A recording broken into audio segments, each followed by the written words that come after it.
Guys, atong tagaan og reaksyon kining comments ni Luther Pimentel. Ingon pa niya, sige naman ko og tubag ani, pero ang utok sa mga Oneness Pentecostal, kuanam gini maay na magining pagkabalingag ba, maay gyud pagkasit sa utok sa mga tao nga nagbalit ads kamatuoran. Atong tagaan gyapon nato ni siya og pagtagad. Matud pa ni Luther nga Pimentel, usa ka sympathizer o usa ka Oneness. Kining Oneness mga guys, para mo guni mga tawhanan magpataka ni sila og buhat-buhat ba og mga ideya nila, ilang opinion ba. Matud pa dinhi, Pastor Ruben Iramis, ako'y mangutana sa imo, sa Matthew 28:19-20, kinsay unang gisugo ni Christ sa pagpamautismo, apostol ba o mga pastor? Okay, so ang mga apostol at the same time pastor po sila. Ang kalainan lang sa mga apostol kay sila nakakita ni Kristo o sila gisugo sa pagsulat sa Biblia. Pero sa trabaho, as a servants of the Lord, pastor gyapon to sila. Si Pedro, pastor. Si Pablo, pastor. Silang Matthew, pastor to sila. Kay ang pastor nagtudlo man sa kamatuoran. So, ang iyang pangutana, kinsa kunoy unang nagisugo ni Kristo sa pagpabautismo. So, ang atong tubag, ang mga apostol. Ang mga apostol gitagaan ni Kristo og tarong og tin-aw nga pamaagi, instruksyon. Bautismuhi sila sa ngalan sa Amahan og sa Anak og sa Espiritu Santo. Mao nay tataw og tin-aw kaayo nga pamaagi ni Kristo sa iyang gisugo ngadto nila. Bautismuhi sila sa pangalan sa Amahan og sa Anak og sa Espiritu Santo. Kini ramang Oneness mo oy musupak ana. Mga Oneness may musupak ana. Pero sa tinuod lang mga ka-Facebook, ang mga apostol wala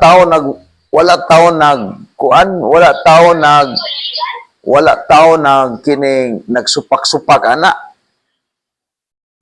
Wala tao nagsupak-supak ang mga Oneness, ang mga apostol ni ana, gituman nila na bautismuhin sila sa ngalan sa Amahan ug sa Anak ug sa Espiritu Santo.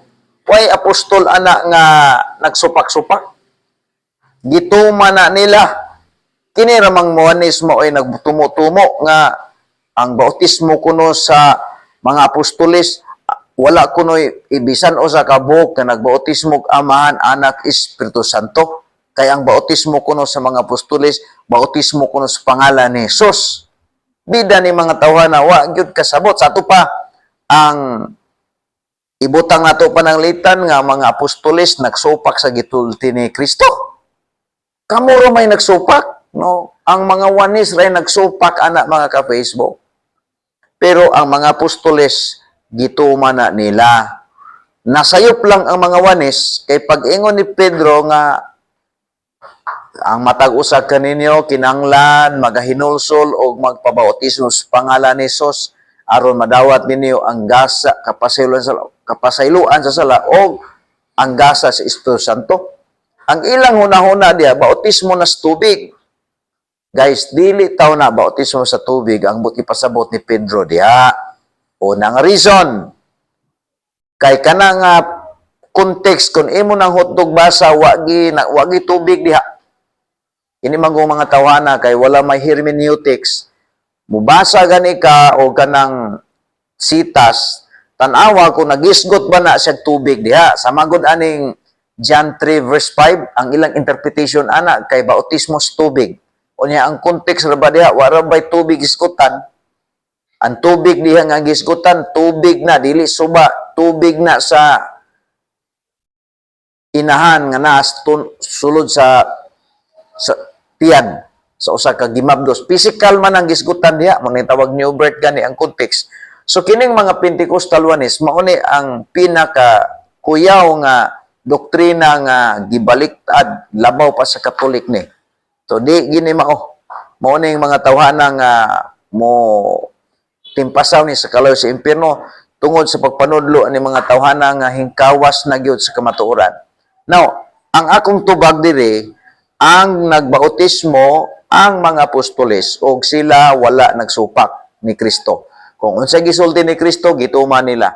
Kay dili supakero ang mga apostoles kung dili matinud-anon sila sa gisugo ni Kristo. Kini ra mangwanis mo nagsupak-supak guys. Okay, salamat og maayong adlaw.